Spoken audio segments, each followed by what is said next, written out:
ಗೊಂದಲ ಹಾಗೂ ಅವ್ಯವಸ್ಥೆಯ ಆಗರವಾಗಿ ಪರಿಣಮಿಸಿರುವ ಕುವೆಂಪು ವಿಶ್ವವಿದ್ಯಾಲಯದ ವಿರುದ್ಧ ವಿದ್ಯಾರ್ಥಿಗಳು ಸಿಡಿದೆದ್ದಿದ್ದಾರೆ. ಏಪ್ರಿಲ್ 29ರಂದು ಎನ್ಎಸ್ಯುಐ ಪ್ರತಿಭಟನೆ ವೇಳೆ ಆಕ್ರೋಶಭರಿತ ವಿದ್ಯಾರ್ಥಿಗಳು ಶಂಕರಘಟ್ಟದ ವಿವಿಯ ಕುಲಪತಿಗಳ ಕಚೇರಿಯಲ್ಲಿ ದಾಂಧಲೆ ನಡೆಸಿ ಆಕ್ರೋಶ ವ್ಯಕ್ತಪಡಿಸಿದ್ದಾರೆ.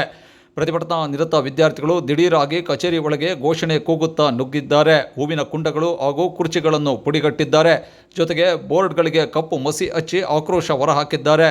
ಕುಲಪತಿಗಳನ್ನು ವಜಾಗೊಳಿಸುವವರೆಗೂ ಮುಷ್ಕರ ಹಿಂಪಡೆಯುವುದಿಲ್ಲ ಎಂದು ವಿದ್ಯಾರ್ಥಿಗಳು ಧರಣಿ ನಡೆಸುತ್ತಿದ್ದಾರೆ.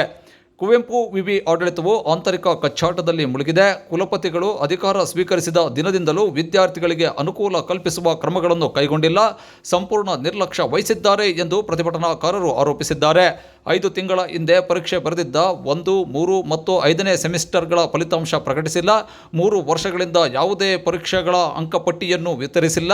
ಇದರಿಂದಾಗಿ ಪದವಿ ಪೂರೈಸಿದ ವಿದ್ಯಾರ್ಥಿಗಳು ಮುಂದಿನ ವಿದ್ಯಾಭ್ಯಾಸಕ್ಕೆ ಹೋಗಲು ಉದ್ಯೋಗ ಕಂಡುಕೊಳ್ಳಲು ಆಗುತ್ತಿಲ್ಲ.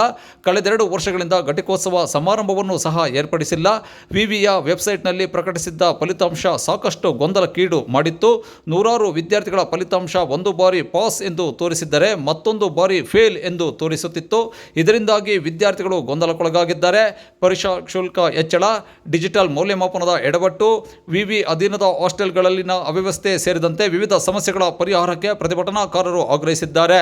ಪ್ರತಿಭಟನೆಯಲ್ಲಿ ಎನ್ಎಸ್ಯುಐ ಜಿಲ್ಲಾಧ್ಯಕ್ಷರಾದ ವಿಜಯ್, ಕಾರ್ಯಾಧ್ಯಕ್ಷರಾದ ರವಿ ಕಾಟಿಕೆರೆ, ನಗರಾಧ್ಯಕ್ಷರಾದ ರವಿ, ನಗರ ಉಪಾಧ್ಯಕ್ಷರಾದ ಆದಿತ್ಯ, ಸುಬಾನ್, ಪ್ರಧಾನ ಕಾರ್ಯದರ್ಶಿಗಳಾದ ಚಂದ್ರೋಜಿ ರಾವ್, ವರುಣ್ ವಿ ಪಂಡಿತ್ ಸೇರಿದಂತೆ ಮೊದಲಾದವರು ಉಪಸ್ಥಿತರಿದ್ದರು.